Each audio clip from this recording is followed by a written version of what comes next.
What's up, guys? I was just finishing up cooking, cleaning everything up, and about to put the cover on when I thought I would show you a new product that I just got. So this is called the Grydlmat. It's spelled Grydlmat. I'm gonna have a link to it in my bio, but it's a mat that covers your griddle to help prevent rust, as well as prevent bugs and rodents and dirt and dust and all that from getting on your griddle between cooks. Now, you've all seen my pinned cleaning video showing how I clean my griddle after every cook, and I don't have issues with rust, but a lot of you say you do. Most of you that do live near the coast, so you're getting that salt air, and the Grydlmat is made to keep that from happening. Now, this is the Grydlmat Pro, so their newest model has a lip that also goes around and wraps up the edges that helps block your grease trap. I'm gonna bring you in closer and show you some of the features of it that I really like.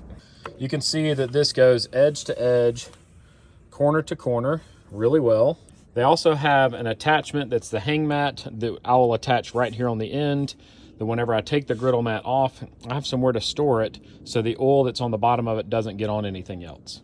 I really feel like the Grydlmat Pro, along with my griddle goalie, will keep bugs and other things from crawling up the grease trap and getting onto the griddle surface. The mat's also made from 100% food-safe silicone, unlike a lot of the competitors and knockoffs. So just let me know if you have any questions.